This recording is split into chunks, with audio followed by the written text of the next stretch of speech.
संघटना का करावी लागते कदाचित आमच्या एवढं जास्त कोणाला सांगता येणार नाही. पिचलेले, रंजलेले, गांजलेले, अडलेले, अडवलेले यांना जर खऱ्या अर्थाने न्याय द्यायचा असेल तर तुमची संघटना असली पाहिजे. कारण की संघटनेची जी ताकद असते ती एक विचारधारेच्या माध्यमातून असते आणि त्याच्यामुळं तुमची आज संघटना होती, श्रीरामपूर तालुक्यातली झाली, जिल्ह्याची होत आणि महाराष्ट्राची पण त्याच ताकदीने होत अशी अपेक्षा व्यक्त करतो.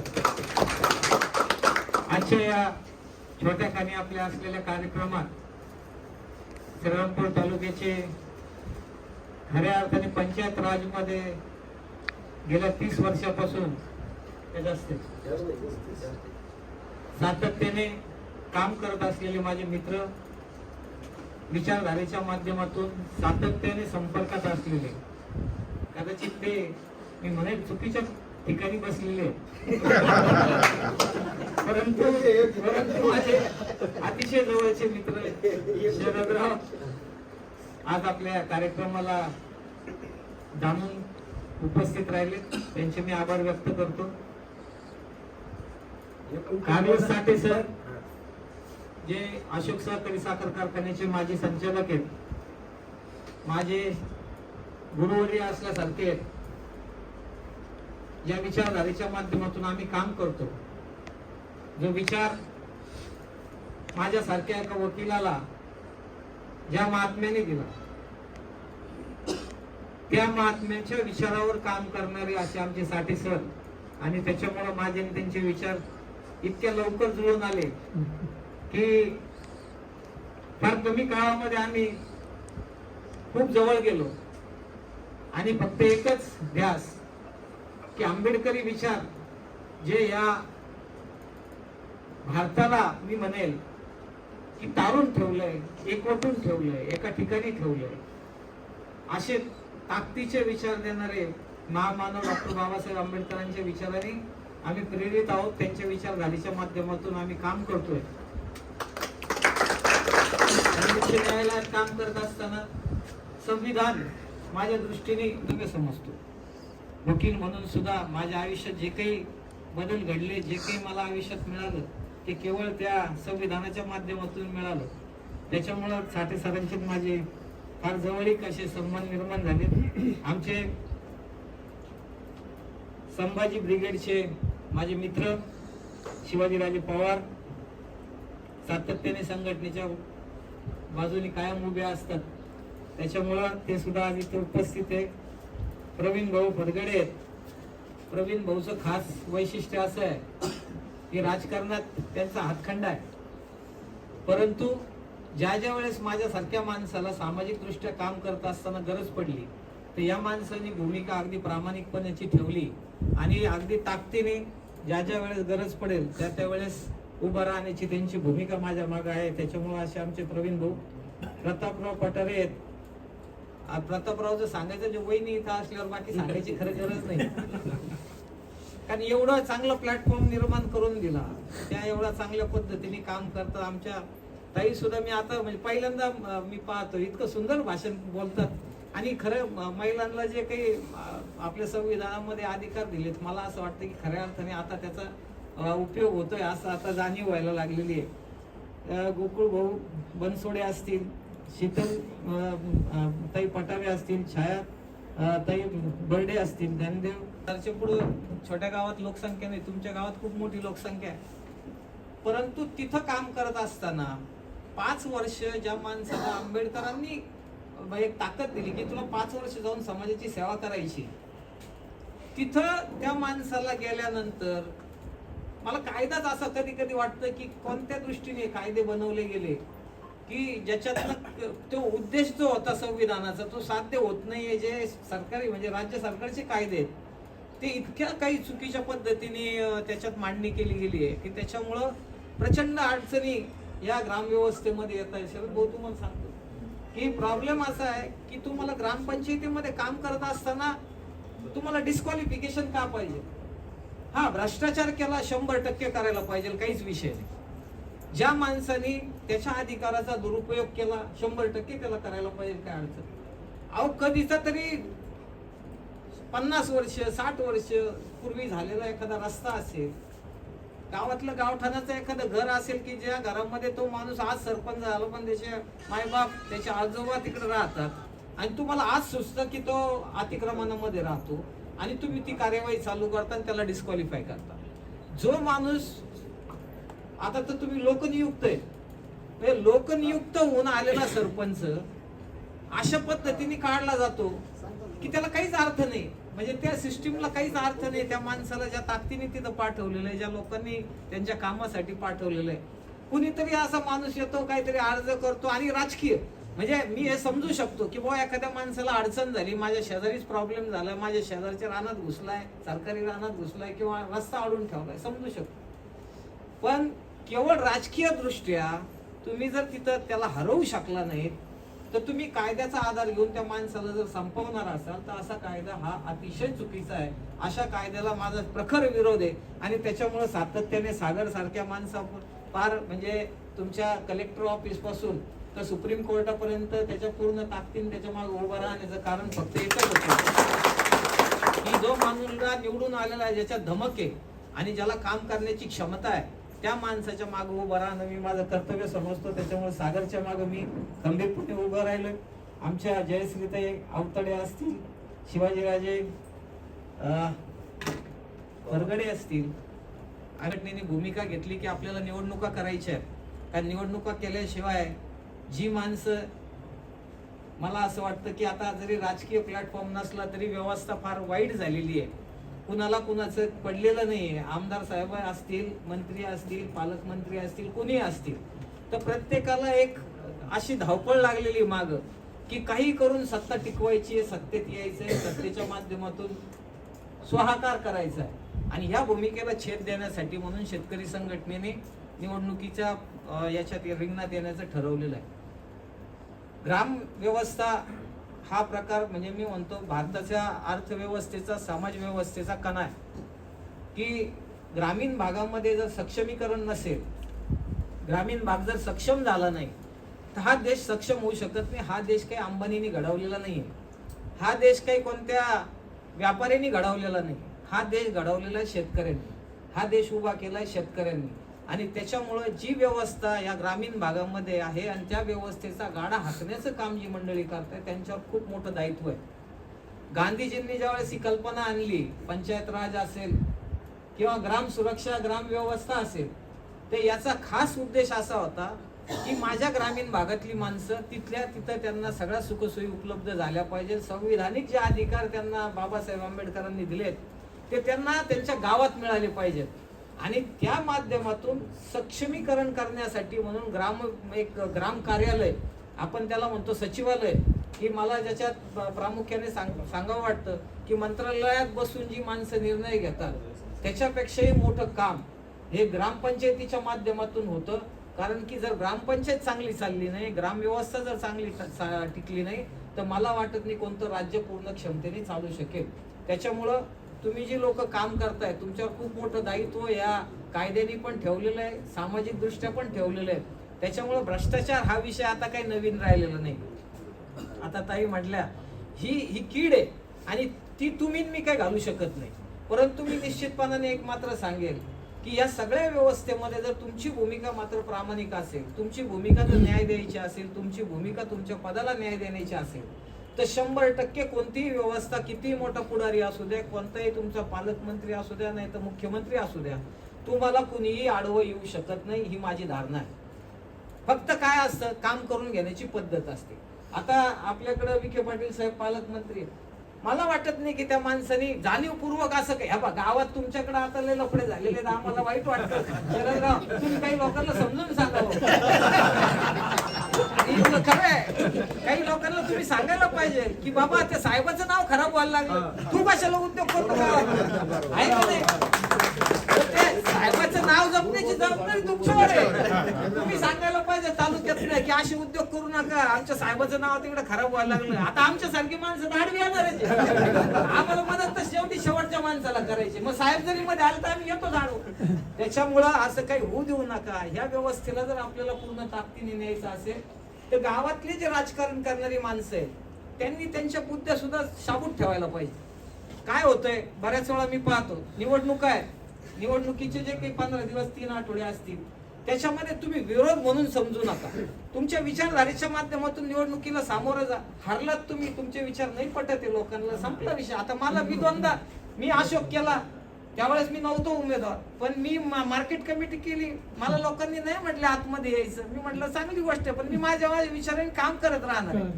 ते मला जर आडवं यायचं असतं, शरदराव मी तुम्हाला आता खात्रीने सांगतो, सगळ्यांसमोर सांगतो, मी त्या मार्केट कमिटीचा कार्यक्रम 1 महिन्यातच करून टाकला. आजपर्यंत मी त्याच्यामध्ये हात घातलेला नाहीये. मी निवडणूक हारलेलो असून देखील मी मला तर खूप चान्स आहे त्याच्यामध्ये घुसायचा. एवढा मोठा उद्योग चालू आहे तिथं. आता ते पालकमंत्र्यांनी अनुभव घेतलेला आहे सर. असं असताना सुद्धा आमची भूमिका स्पष्ट होती की निवडणुका आहेत त्यापुरतं त्याला त्या विषयाकडे पाहायला पाहिजे. शेवटी हा विषय शेतकऱ्यांचा आहे, संस्था शेतकऱ्यांची, त्यांच्या अधिकारातली संस्था आहे. त्यांना तिथं जाऊन न्याय मिळाला पाहिजे, त्यांच्या मालाला चांगला भाव मिळाला पाहिजे, तिथं मार्केटिंगची व्यवस्था चांगली झाली पाहिजे आणि कमीत कमी माझ्याकडून तिथं काही खीळ बसू नये या भूमिकेतनं मी त्याच्यात अजून हात घातलेला नाही. परंतु ही व्यवस्था एवढी वाईट पद्धतीने चाललेली आहे की आता ज्या पद्धतीने ताईंनी सांगितलं की परिस्थिती काय आहे. अहो जर समजा प्रत्येक गोष्टीला त्या महिलेला, आता महिलांच्या बाबतीत खरं तर मला आनंद वाटतो, मी म्हणतोय 50%चं रिझर्वेशन नाहीच पाहिजे, 80%चं करून टाकायला नाही. खरं आहे, त्याचं कारण सांगतो मी तुम्हाला की आपण माणसं जे आता या परिस्थितीत आहे ना प्रवाहात, की आमदार साहेबाचा फोन आला का साला ताटावरच उठून पळायची तयारी आहे. वाईट परिस्थिती मी पाहतो, फार भयानक आहे की तुम्हाला काही काम बरं तुम्हाला मदत केली असेल तर 100% जाबा त्याच्या माग. आम्ही अनुभवतो रोज, तुमच्या माग कोणी उभंच राहत नाही. आमदार राहत नाही ना, तुम्ही ज्या पक्षाचे तोही राहत नाही. आणि तरी सुद्धा जर तुम्हाला निवडणुकीच्या माध्यमातून त्यांना मोठं करायचं असेल तर मला वाटतं त्याच्यापेक्षा महिला असलेल्या बऱ्या बिचाऱ्या निधन तिथं जायचं डेअरिंग तरी करणार नाही, रात्री थांबणार बी नाही उशिरापर्यंत, 7च्या आत घरात येतील. इथं मात्र रात्रीचा खेळ चालू. मग अशी जी व्यवस्था निर्माण झालेली आहे याला आपण सुद्धा कारणीभूत आहे. आपल्यावर जे दायित्व संविधानाने ठेवलेलं आहे, आपलं जे कर्तव्य ठेवलेलं आहे, मला वाटतं त्याच्यात पूर्ण ताकदीने आपण ते काम केलं पाहिजे.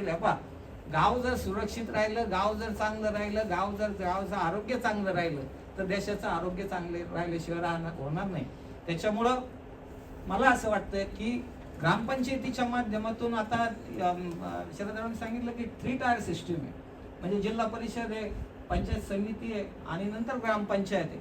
तर याचं जे चॅनल केलेलं आहे तयार, याच्यामध्ये इतका प्रचंड मोठ्या प्रमाणात निधी आहे की आपण जर योजना जरी पाहिल्या, मला वाटत नाही, म्हणजे मला सुद्धा कदाचित माहिती नाही, इतक्या मोठ्या योजना, इतक्या मोठ्या याच्याप्रमाणे निधी या ग्रामव्यवस्थेमध्ये येतोय. परंतु दुर्दैवाची गोष्ट अशी आहे की बरेच लोकांना या गोष्टीचा अभ्यास नाही. आता नवीन मुलं मी पाहतो बऱ्याच वेळा, जी आता नवीन सरपंच झालेली मुलं आहेत ती काही गोष्टी सगळ्या आत्मसात करताय, माहिती करून घेताय, त्याच्या माध्यमातून त्या स्कीम कशा आणता येतील गावामध्ये याचा आकलन त्यांना झालेलं आहे. महिला आता अशा सुशिक्षित, मी महिला म्हणजे शिकल्या म्हणून म्हणत नाही, ज्या महिला पदावर गेल्या त्यांनी मात्र त्याचा अभ्यास केला की मला काय अधिकार दिलेले आहेत, मला काय करायचंय आणि मी काय करू शकत नाही, करायला नाही पाहिजे, याचा ज्याला आकलन झालेलं आहे ती महिला पूर्ण ताकदीने ती ग्रामपंचायत नवऱ्याचा आधार न घेता चांगल्या पद्धतीने काम करू शकते. आता घ्यावं लागतं, नवरा सरपंच नवरा म्हणूनच फिरतो, ही वस्तुस्थिती आहे. याचं कारण काय की जी व्यवस्था निर्माण झालेली आहे ती समजा पंचायत समितीच्या माध्यमातून BDO असतील, गट विकास अधिकारी असेल, तुम्हाला ह्या माणसांवर दायित्व ठेवलेलं आहे, कायद्याने दायित्व ठेवलेलं आहे की तुला जी योजना आणायची ती योजना पूर्ण क्षमतेने तिथं तू राबवून घ्यायची आणि त्याच्यासाठीचं काम तुला करण्यासाठी तुला नियुक्त केलेलं आहे. पण दुर्दैवाची गोष्ट आहे तो स्टेशनला सापडत नाही. ताईंनी सांगितलं की महिन्यातून एकदा येतो. मला तुम्ही सांगा, असं जर समजा 30-25 हजाराचं तुमचं गाव आहे, तिथं जर परिस्थिती अशी असेल आणि एवढ्या मोठ्या समस्या आहेत, त्या समस्या सोडवायला जर माणूस महिन्यातून एकदा येणार असेल तर काय होणार या सिस्टीम मध्ये? काहीच विषय. आणि दोष कुणाला देणार आपण? की काही नाही, महिला होती तिला काही करता आलं नाही. अरे तिला करू तर द्यायला पाहिजे ना, तुम्ही व्यवस्था तर निर्माण करायला पाहिजे तशी. आणि शेवटी मर्यादा आहे, किती जरी नाही म्हटलं तर स्त्री जातीला कोणत्या मर्यादा आहे की त्या ताकदीने आपल्यापेक्षा खूप सक्षम आहे, विचारधारेच्या माध्यमातून पक्के आहे, परंतु मर्यादा सामाजिक दृष्ट्या आहे त्यांच्यावर. आणि ती सामाजिक दृष्ट्या जी बंधनं आपण त्यांच्यावर लादलेली आहे त्याला अजून त्या सीमोल्लंघन करायला तयार नाही. आणि ते कदाचित संसारासाठी खरं पण आहे, परंतु आता ती वेळ आलेली आहे की नवऱ्यांनी सुद्धा थोडस बुद्धी आपली शाबूत ठेवून सांगायला पाहिजे, नाही बाई तुला आता लोकनियुक्त केलेलं आहे, तुझ्यावर खूप मोठी जबाबदारी, घर तर 100% ते मी सांभाळायला, आता तू बाहेर सांभाळ, तू आता गाव सांभाळ. ही परिस्थिती निर्माण झाली पाहिजे. आणि ती करायची असेल तर आपली सुद्धा थोडीशी बौद्धिक पातळीवरती गेली पाहिजे असं माझं मत आहे. ग्रामपंचायतीच्या माध्यमातून ज्या काही योजना आहेत त्या योजना मला असं वाटतं की एखादा आमदार आहे तालुक्याचा, आता सांगितल्याप्रमाणे आमदाराच्या हातामध्ये मर्यादित स्वरूपाचे अधिकार आहे, परंतु ग्रामव्यवस्थेच्या माध्यमातून, पंचायत समितीच्या माध्यमातून आणि जिल्हा परिषदेच्या माध्यमातून प्रचंड मोठ्या प्रमाणातले अधिकार आहेत. कारण की ही सगळी व्यवस्था, तुमचे शिक्षण असेल, आरोग्य असेल, पाणी पुरवठा असेल, बांधकाम असेल, हे सगळे विषय जे हे या 3 टायरच्या सिस्टीम मधनं तयार होतात, त्याच्या माध्यमातून वापरले जातात. कायदा तयार होत असताना अपेक्षित असं होतं की ज्या वेळेस तुम्ही लोकनियुक्त असा सरपंच नियुक्त करतात त्यावेळेस त्या माणसाला सक्षमपणे 5 वर्षासाठी काम करण्याची संधी मिळाली पाहिजे. आता काय व्हायला लागलं, त्या कायद्यामध्ये दुरुस्ती आणली आणि 1 वर्षानंतर तुम्हाला अविश्वासाचा ठराव आणतो.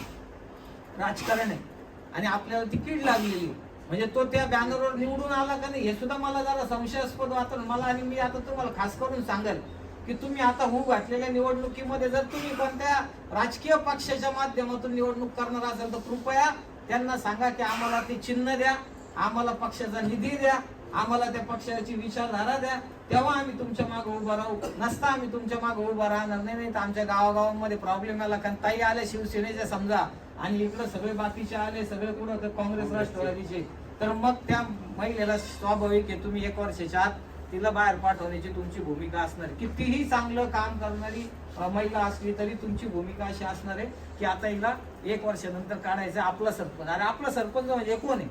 गावातलीच व्यक्ती आहे, निवडून दिलेली आहे, मग ती तुमची सरपंच आहे ना. मग तिला जर तुम्हाला काढायचा असेल तर तो जो कायदा आहे त्या कायद्यामध्ये मला असं वाटतं बदल होणं अपेक्षित आहे. कमीत कमी एखादा माणूस एखाद्या जागेवर जर बसला, जर जसा 5 वर्ष, म्हणजे आमदाराला तुम्ही काही हटवू शकत नाही, हटवू शकता का? मग ती व्यवस्था का नाही आहे? जिल्हा परिषद असेल, पंचायत समिती असेल किंवा ग्रामपंचायत असेल, तिथं का नाही? आणि 1 वर्षात तुम्हाला हटवण्यासाठी जर तुम्हाला तिथं एखादा माणूस, ठीक आहे काम होत नसेल, काम न होणं आणि अविश्वास ठरावांना याच्यामध्ये फार फरक आहे. काम न होणं म्हणजे एखाद्या कामामध्ये भ्रष्टाचार झाला असा आरोप करून जर अविश्वास आणला तर त्याचं सुद्धा मला असं वाटतं की हे जे अधिकारी बसलेले आहेत हे सगळे, मी सांगतो तुम्हाला, ही सिस्टीम एवढी सडलेली आहे, म्हणजे मला हे मान्यच नाहीये की कोणत्याही कायद्यामध्ये अधिकाऱ्यांच्या हातात कोणती ज्युडिशियल प्रोसेस ठेवली पाहिजे. म्हणजे तहसीलदार असेल, प्रांत असेल, कलेक्टर असेल, कमिशनर असेल, ह्या लोकांकडे ही व्यवस्था नकोय. यांच्याकडे हा अधिकार दिल्यामुळे यांनी सगळी सिस्टीम सडवली.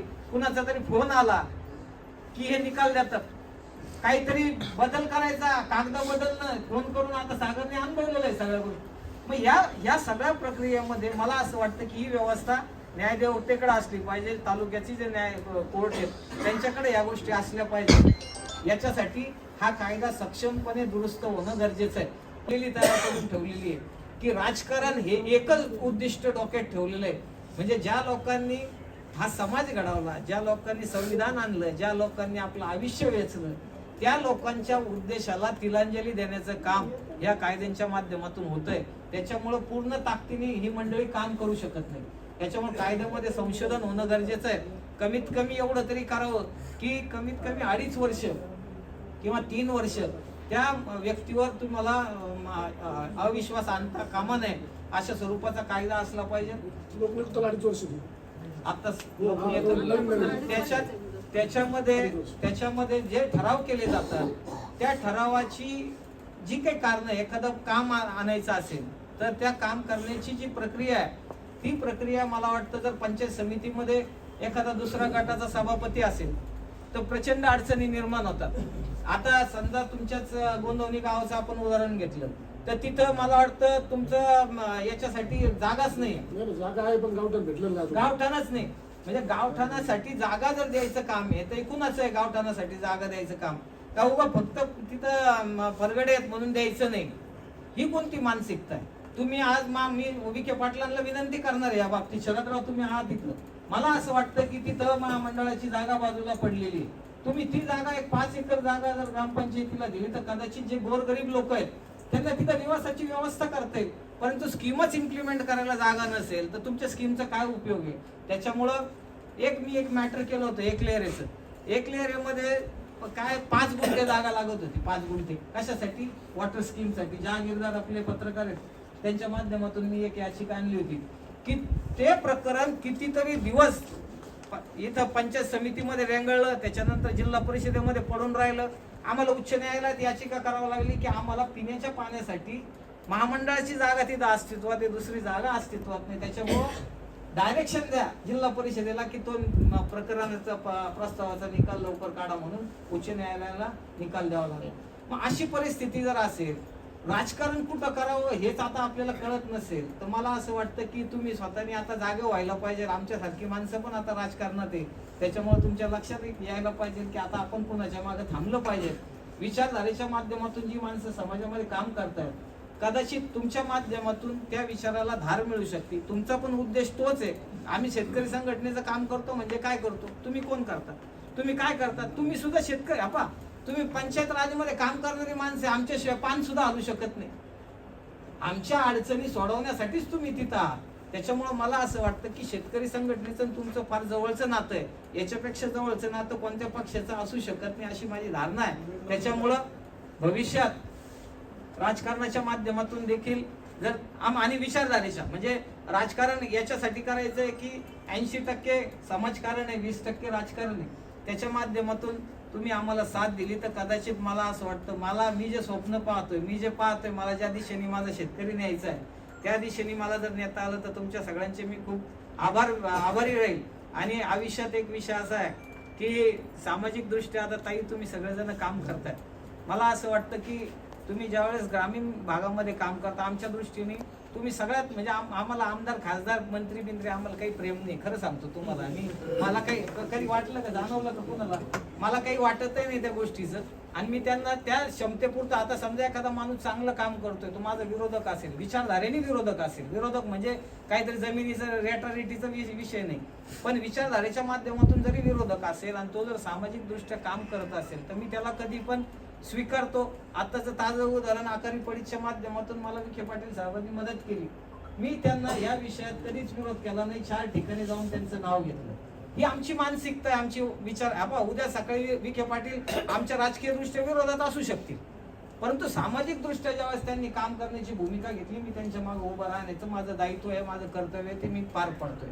असंच काम आमचं मत आहे की इथल्या आमदारांनी करावं. इथल्या आमदारांनी तुम्ही ज्यांना लोकनेते म्हटले त्यांनी करावं. त्याचं कारण असं आहे की अजित काळेचा सन्मान करायचा म्हणून जर तुम्ही फोन करत असाल तर मला वाटतं याच्या एवढी म्हणजे खालची पातळी दुसरी असू शकते. तुमचा सन्मान करताना अजित काळे पहिल्यांदा राहील, पण चांगल्या कामासाठी. तुमचा सन्मान जर बोगस कामासाठी वगैरे असेल तर मी काही येणार नाही गड. पण तुमची ही जी मानसिकता हे दाखवती की तुम्ही राजकारणामध्ये नाही, समाजकारणामध्ये नाही, तुम्ही या व्यवस्थेमध्येच राहण्याच्या लायकीचे लोक नाही.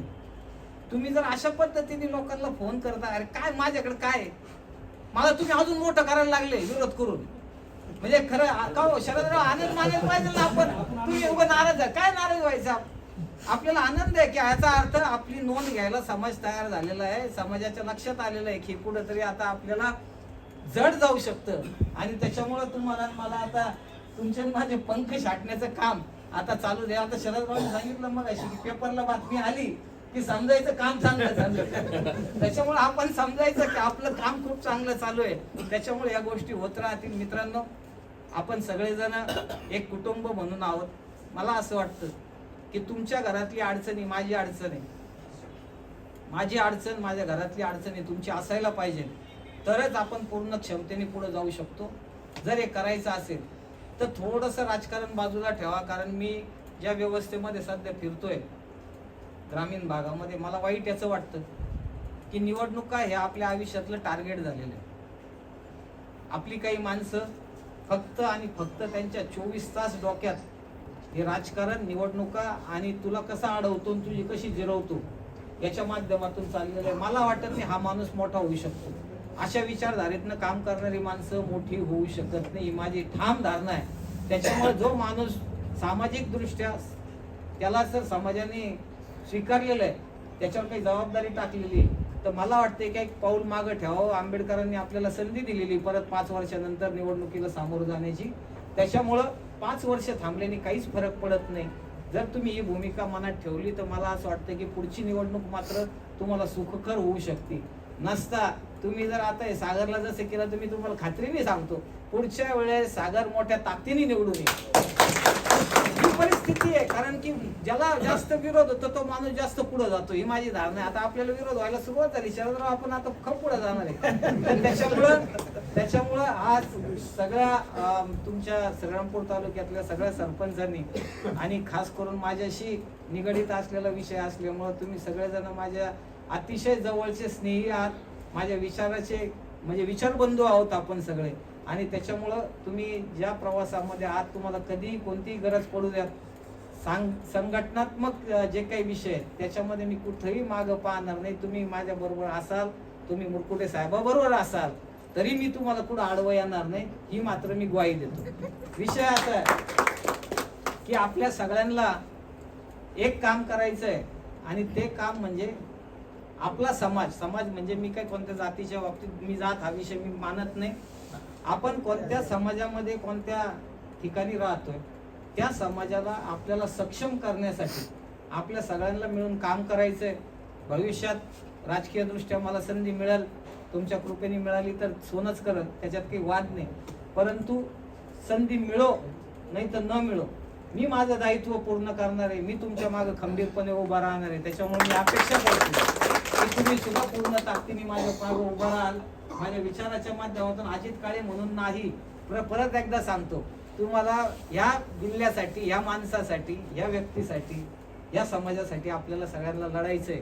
त्याच्यामुळे या विचारामध्ये ज्या वेळेस मला गरज पडेल मी अपेक्षा करतो. माझ्या भगिनी, मला खरं वाटतं की ताई तुम्ही आहे ना शेतकरी संघटनेच्या महाराष्ट्राचं तुम्ही पद घ्या, महिला आघाडीचं पद घ्या. मला खरंच वाटतं की ज्या महिला आता येता येत आमच्याकडे अशी फौज जर मिळाली तर तुम्हाला मी कार्यक्रम करून टाकेल.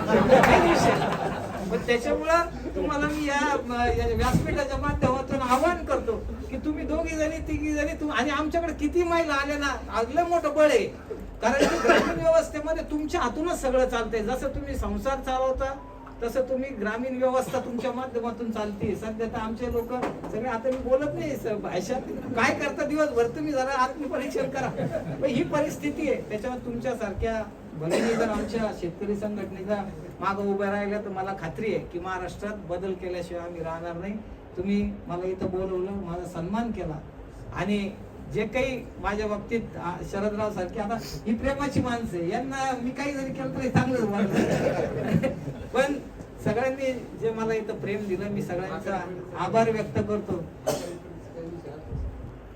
काही राजकीय महत्वाकांक्षा आमच्यामध्ये आल्यात, आता मला ते समजायला लागलं आणि त्याच्यामुळे हा विषय थोडा लांबणीवर गेलाय.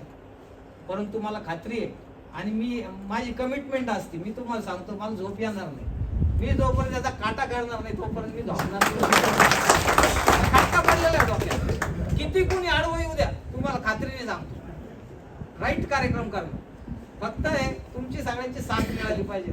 आकारी पडीच्या बाबतीत जे काही सध्या चालू आहे महाराष्ट्रामध्ये, माननीय मुख्यमंत्री पालकमंत्र्यांची या प्रकरणात साथ आहे. परंतु काही शकुनी आहेत ज्यांना ही व्यवस्था अशा पद्धतीने हाकायची आहे की ज्याच्यामधनं फक्त अर्थकारण आणि स्वतःच कसं भागल या पद्धतीने निर्णय घेण्याची प्रक्रिया सध्या महाराष्ट्रात चालू आहे. ज्या लोकांच्या जमिनी आहेत, ज्यांच्या बापजादा खपलेले आहेत, ज्या लोकांनी कदाचित म्हणजे ज्या कुटुंबाने आपलं आयुष्य अशा परिस्थितीत काढलं, 100 वर्षे काळ काही छोटा काळ नाहीये. 5-5 पिढ्या संपल्यात आणि त्या लोकांच्या तोंडात आलेला घास काढण्याचं काम जर कुणी करत असेल तर त्याला आम्ही संपवल्याशिवाय राहणार. कारण आमच्या लक्षात आलं की ज्या वेळेस जमिनी वाटपाच्या निर्णयापर्यंत आला त्यावेळेस तुम्ही 4000 एकर जमीन देता. पण 4000 एकर जमीन कुणाला देता तुम्ही? कुणाला देता तुम्ही 4000 एकर जमीन? एका कंपनीला? तुम्हाला 5 माणसं जागवायचे की 9 गावातले 10,000 शेतकरी जागवायचे? मग ही भूमिका जी आहे ही अतिशय दुटप्पीपणाची भूमिका आहे आणि याच्यामध्ये तुम्हाला सांगतो फक्त आणि फक्त अर्थकारण आहे. ती कंपनी ज्या कंपनीला तुम्ही जमिनी द्यायचा निर्णय घेताय त्या कंपनीचं इथं कोणताही कारखाना जे सांगितलं जातं तो निर्माण होणार नाही हे खात्रीने सांगतो. फक्त काय होणार आहे, इथं गवत उगवणार आहे. कारखाना होणार आहे सोलापूर जिल्ह्यात. सोलापूर जिल्ह्यामध्ये फक्त 35 एकर जमीन या कंपनीच्या सिस्टर कन्सर्न त्यांनी घेतली आणि तिथं इथलं तयार झालेलं गवत तिथं नेऊन त्याच्यावर प्रक्रिया होणार आहे. त्याच्यामुळे सागर जे कोणी म्हणतात नोकरी देतात तर त्याला म्हणून एकच काम कर. अजित काळेची 100 एकर जमीन आहे तिथं तू कारखाना कर आणि आमच्या सगळ्या शेतकऱ्याच्या पोरांना नोकऱ्या दे. मी सगळी 100 एकर जमीन देऊन टाक. ही कोणती भूमिका आहे? अहो 4000 एकर जमीन घेणार तुम्ही आणि जे लोक मालक होणार आहे त्यांना म्हणणार तुम्ही नोकर व्हा. म्हणजे कोणता काय तमाशा चालवला काही समजत नाही. मग अशा पद्धतीने जर तुम्ही काम करणार असेल तर आम्ही होऊन देऊ का? ते होऊन द्यायचं का साठी सर आपल्याला या गोष्टी? हा, मग तो कितीही कोणताही माणूस असला शक्य नाही साठी. जोपर्यंत आपण इथं श्रामपूर मध्ये तोपर्यंत काही शक्य नाही. त्याच्यामुळं आपल्या या आता तुम्ही सगळेजण खूप ताकदीचे माणसं आहेत. मी काय कोणत्या आमच्या मोठे माणसं आहेत सर. मी काय पुढे आपल्या याच्या संघटनेच्या आमच्या लोकांपुढे जाऊन भाषण नाही करत. तुम्ही खूप मोठी माणसं आहेत. तुमच्या माध्यमातून सांगू इच्छितो आणि त्यातल्या त्यात खास करून 9 गावातली जी सरपंच मंडळी आहे त्यांनी तर कानात तेल टाकून ऐकायला पाहिजे की तुम्हाला जर पुढे राजकारण चांगलं करायचं असेल तर तुम्हाला इथं या लोकांना जमिनी मिळवण्यासाठीच प्रयत्न करावा लागतील. इथल्या आमदाराला जर परत 29 ला निवडणूक करायची असेल तर त्यांनी 100% या प्रश्नासाठी रस्त्यावर येऊन कोर्टात येऊन जिथं शक्य होईल तिथं भांडायला पाहिजे. नसता आम्ही तर समजा आम्हाला तर काही आगे पिछे नाही. आम्ही राईट कार्यक्रम करणार. आम्ही आता लोकांची याद्या बनवतोय. आमच्या लक्षात आलं आमच्या प्रश्नासाठी कोण मरतय, कोण आमच्यासाठी वेळ देतय, कोण आमच्या जवळ येण्याचा प्रयत्न विषय म्हणून जर समजा असं कोणी तेल टाकण्याचं काम करत असेल तर 100% हा खटका आमच्या डोक्यात राहील. मग कोणतीही निवडणूक असू द्या आम्ही पूर्ण ताकदीने विरोध केल्याशिवाय राहणार. 1600 एकर जमीन वाटून ठेवलेली आहे. 7500 एकर जमिनीपैकी 1600 एकर जमीन तुम्ही पहिल्यांदाच वाटून ठेवलेली.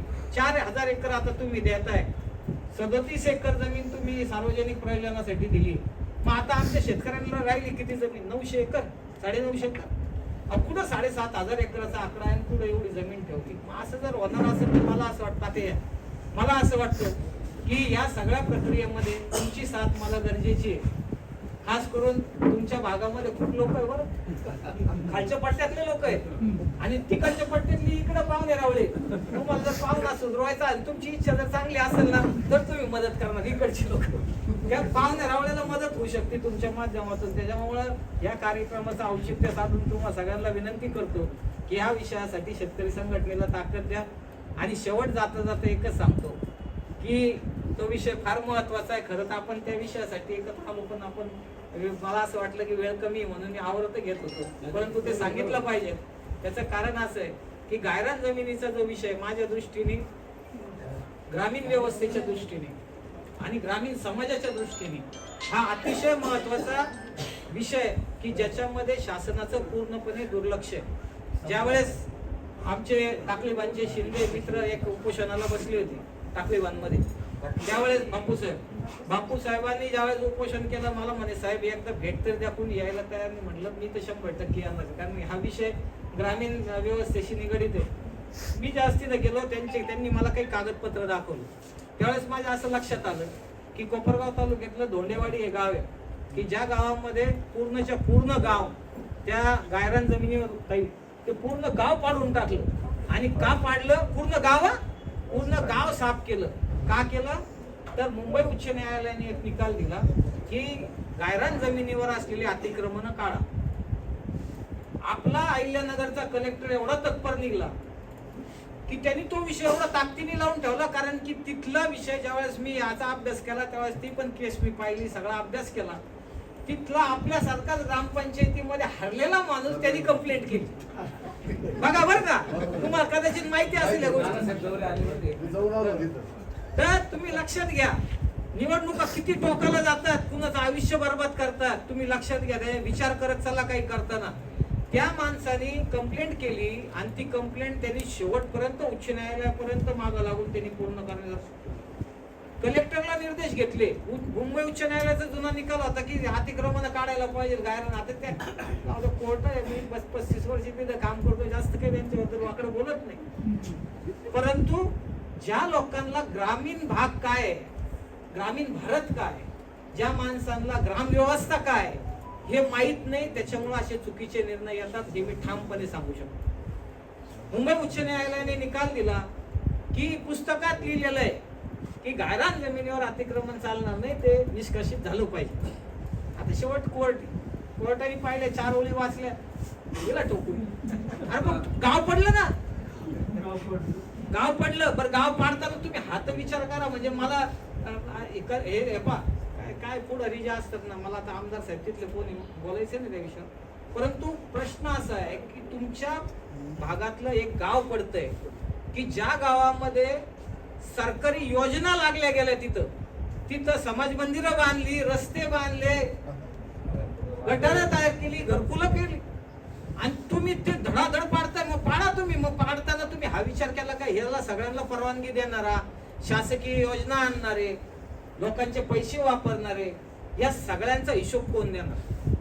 आणि त्याच्यामुळं मला ते खटकला तो विषय की बाबा ही व्यवस्था अतिशय चुकीची आहे. चुकीच्या माध्यमातून उच्च न्यायालयाचा निर्णय, सुप्रीम कोर्टाचा निर्णय, कारण एक प्रकरण पंजाब हायकोर्टाचं, पंजाब आणि हरियाणा दिल्यामुळं नाईलाज असतो, त्याचा आधार घेऊन मुंबई उच्च न्यायालयाने तो संपलेला जो विषय होता त्याच्या माध्यमातून ते सगळं पाडण्याचा निर्णय उच्च न्यायालयाने दिला आणि त्याच्यामुळे ही परिस्थिती निर्माण झाली. मित्रांनो, ज्यावेळेस आम्ही याचा अभ्यास करत होतो ताई, त्यावेळेस माझ्या असं लक्षात आलं की या सगळे जे प्रकरण फार अगदी मुंबई हायकोर्टापासून सुप्रीम कोर्टापर्यंत गेले, त्याच्यामध्ये एक विषय अतिशय महत्वाचा होता की ज्याच्यामध्ये ज्यावेळेस भारत स्वातंत्र्य होत होता त्याच्या आधीची परिस्थिती ही अशी होती की 34 कोटी लोकसंख्येचा हा देश होता. 34 कोटीची लोकसंख्या काळाच्या ओघामध्ये 135 कोटी झाली आणि ह्या 135 कोटी लोकांना राहण्याची व्यवस्था सार्वजनिक, म्हणजे आपल्या संविधानामध्ये सर एक आर्टिकल आहे, आर्टिकल 21 म्हणून, की तुम्हाला शुद्ध पाणी मिळालं पाहिजे, तुम्हाला रस्ते शुद्ध मिळाले पाहिजे, तुम्हाला शौचाची व्यवस्था झाली पाहिजे. तर ह्यासाठीचं आर्टिकल 21 आहे आणि त्याचं दायित्व केंद्र शासन आणि राज्य शासनावर आहे. त्याच्या सुविधा पुरवण्याची जबाबदारी त्यांच्यावर आहे आणि त्या सुविधा पुरवल्या गेल्या नसतील तर तुम्हाला त्याच्या विरोधात कोर्टात येता येतं. आपण या सगळे निकाल लावून उच्च न्यायालयाच्या असं निदर्शनास आणलं की पहिले जे निकाल झालेले मुंबई हायकोर्टाचे, त्याच्यामध्ये ह्या विषयाचा पूर्णपणे विचार झालेला नाहीये. त्याच्यामुळे याचा पुनर्विचार झाला पाहिजे. आजची परिस्थितीनुरूप निर्णय घेतले गेले पाहिजेत. आज मी जवळपास त्यावेळेस आपल्याला 7-8 ग्रामपंचायतींनी ठराव दिले होते, त्याच्यात आपण हे सगळं आणलं की इतके प्रस्ताव आमचे रमाबाई घरकुले, तुमचं पंतप्रधान आवास आहे, 7 अशा योजना आहेत की ज्याच्या माध्यमातून गोरगरीब लोकांना, मागासवर्गीय लोकांना, ट्रायबल लोकांना राहण्यासाठीची घरकुल असली पाहिजे आणि ती प्राथमिकता आहे या देशाची की कोणताही माणूस उघड्यावर झोपला नाही पाहिजे. त्याच्यासाठीचं जे नियोजन सरकारचं आहे ते नियोजन करत असताना सरकार जागेअभावी हे करू शकत नाही आणि तिथं शासनाच्या योजना निष्फळ होत आहेत. त्याची आकडेवारी आपण उच्च न्यायालयाच्या निदर्शनास आणून दिली की इतक्या गावात, म्हणजे श्रीरामपूर तालुक्यामधल्या इतक्या योजना अजून प्रलंबित आहेत, इतक्या लोकांना घरकुलाची आवश्यकता आहे पण ते आपण देऊ शकत नाही. त्याच्यामुळे या याचिकेचा पुनर्विचार झाला पाहिजे. याच्या माध्यमातून हे प्रकरण आपलं 2.25 तास चाललं कोर्टात, कारण कोर्टाला तेव्हा शेवटी न्याय देवता अशी आहे की त्यांना कागद असल्याशिवाय दुसरं काही, तुम्ही पार तिकडे किती बोथडं झालं त्यांना काही घेणं, त्यांना कागद पाहिजे, चौकट पाहिजे, त्या चौकटीत तुम्हाला बसवता आलं पाहिजे. तर त्याचा ज्यावेळेस आपण सगळ्या गोष्टीचा त्याचा विचार करून आपण त्यांना सांगितलं, त्यावेळेस कोर्टाने सांगितलं की हे प्रकरण परत ऐकायला पाहिजे, या प्रकरणावर राज्य शासनाने त्यांची भूमिका मांडायला पाहिजे, हे मुद्दे जे उपस्थित झालेले त्याच्या. आणि त्याच्यानंतर दोनदा प्रकरण लागल्यानंतर शासनाने आता आपल्याला आनंद मिळणारा असा निर्णय घेतला की ज्याच्या माध्यमातून गायरानावर जमिनीवरचे सगळे जे हे आहेत त्या नियमाकुल करण्याचा निर्णय घेतला. मला आता खात्री आहे की या माध्यमातून जो विषय एका याच्यातनं चालतो, मला असं वाटतं की सगळ्या लोकांनी मला त्यावेळेस आपल्या सगळ्याच ग्रामपंचायतीमधनं आम्ही ठीक आहे, काही लोकांना राजकीय दृष्ट्या अडचणी होत्या असतील, पण ज्या लोकांनी दिले त्यांनी ठराव करून दिले, मी त्यांचे आभार व्यक्त करतो. आणि खरे ते मला असं वाटतं की या प्रक्रियेमधले पुढे जाणारी माणसं आहेत, त्यांनी आयुष्यात असंच पद्धतीने सामाजिक कामात पुढे जावं. मित्रांनो, शेवटचा प्रश्न आता आपल्यासारखी शेतकरी माणसं आहे की ज्यांना जमिनी आहे ते जाऊन तिथं राहू शकतात, परंतु शेतमजूर जी माणसं या व्यवस्थेला खऱ्या अर्थाने बळ देण्याचं काम करतात, जो समाज आज केवळ म्हणजे मागासवर्गीय समाज असेल किंवा तुमचा ट्रायबल लोक असतील की जी मोठ्या प्रमाणामध्ये भूमिहीन लोक आहेत, त्या लोकांना राहण्याची व्यवस्था नाही, याचं दायित्व सरकारचं आहे.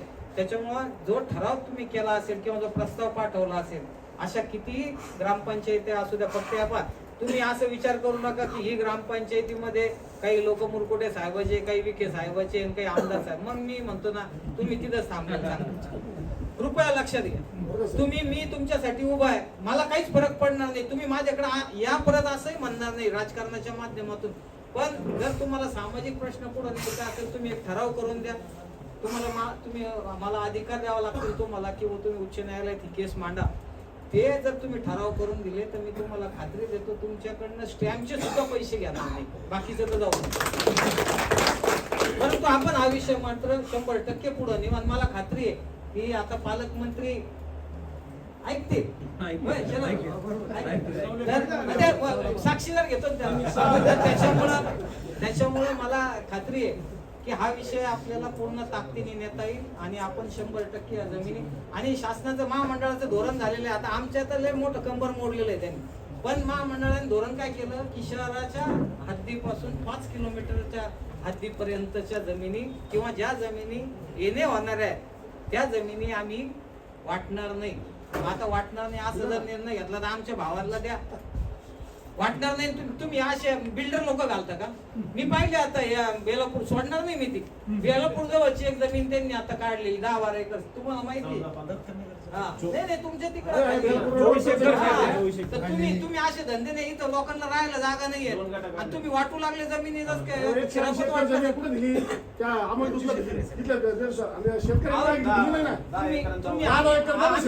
आम्ही तर ते भांडतोच, तो विषय तर आहेच आहे, तो विषय तर आहेच आहे. पण जो विषय आपल्याला आता निघलेला आहे की ज्याच्यामधनं घरकुलासाठी जमिनी नाही, शहरामध्ये तुमचं रमाबाई निवास योजना करता येत नाही, शहरामधल्या योजना पण नाही होते ना. मग त्या जर करायच्या असेल तुम्हाला तर तुम्हाला अशा जमिनी फुकटमध्ये वाटता नाही. तुम्ही आता उद्योग करायला लागले. आता आपल्याला काही ठिकाणी मला वाटतं उंदीरगावला काही जमीन दिली का नाही, सगळ्या ज्या लोकांना आता हा प्रश्न फार ज्वलंत आहे ना, यांचा प्रश्न मी बऱ्याच दिवसाचा ऐकतो किंवा तिथं तुम्हाला जागाच नाही, इमारत नाही ना ग्रामपंचायतीची, किती वाईट परिस्थिती. तर मला वाटतं हे सगळं आपण आपल्याला काय एकदा पुढाऱ्याकडे जावं, मी या मताचा आहे. दुसऱ्या वेळेस मात्र त्याचं दार चढायचं. तुम्ही मोठी लोक, तुम्ही सरपंच लोक, आमच्यासारखी माणसं आहे सामान्य, आम्ही गेलो तर चालत, तुम्ही नका करू. कारण तुमच्याकडे ताकद आहे, तुमच्याकडे अशी ताकद आहे की तुम्ही जर ठरवलं तर पुढच्या वेळेस त्याचा काटा करा, पण तुमच्या डोक्यात खटका पडला पाहिजे, तो पडत नाही. पण मी तुम्हाला सांगतो की दुसऱ्या वेळेस मात्र त्याच्याकडे जाऊ नका. तुमचा भाऊ तुमच्यासाठी उभा आहे, तुम्ही कधी पण माझ्याकडे कागद घेऊन या. हा विषय मी खात्रीने सांगतो, मला कोर्टावर विश्वास आहे. आता काही लोक म्हणतात की कोर्टावरचा विश्वास उडायला लागेल, ते जाऊ देतो, भाग वेगळा आहे.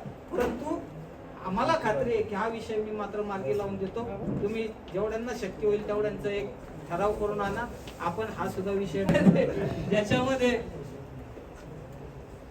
संविधानामध्ये एक तरतूद आणली. आता सांगितलं आपल्याला की जी घटना दुरुस्ती झाली त्या घटना दुरुस्तीमध्ये 5 वर्षाचा कार्यकाळ हा कोणत्याही संस्थेचा निश्चित केलेला.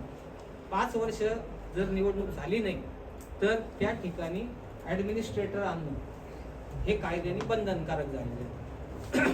आता खरं वास्तविक याच्यामध्ये थोडस अधिकार राज्य शासनाला किंवा संविधानामध्ये एखादा प्रोव्हायझो, आम्ही त्याला प्रोव्हायझो म्हणतो, म्हणजे त्याच्यामधलं जे उपकलम असतं की ज्याच्यामध्ये अशी तरतूद असली पाहिजे की जिथं शासकीय दृष्ट्या फेल्युअर झालं, शासकीय यंत्रणेचं फेल्युअर झालं निवडणूक घेण्यासाठी, तर त्या ठिकाणी मात्र जी लोक निवडून आलेली आहेत तीच लोक निवडणूक होऊस्तोवर राहिली पाहिजेत. अशा स्वरूपाचं पिटिशन कोर्टामध्ये येणं गरजेचं आहे. नागपूरचं माझं शरदरावचं बोलणं झालं, तुमचं बोलणं झालं सागर, त्याच्यानंतर मी तिथं थोडीशी माहिती घेतली, तर त्याच्यामध्ये कदाचित हा विषय जो आपण मांडण्याचा प्रयत्न करतोय की संविधानिक दृष्ट्या राज्य शासनाची जी कर्तव्य आहे, राज्य शासनाने संविधानाने दिलेली कर्तव्य पार पाडत असताना स्वतःकडे पण काही अधिकार आहेत, तर त्या अधिकाराचा वापर करून जर समजा जोपर्यंत निवडणुका होत नाही, कारण हे काही फेल्युअर त्या ग्रामपंचायतीचं नाही, हे काही त्यांची चूक नाही की निवडणुका होऊ शकत नाही, ही चूक शासनाची आहे किंवा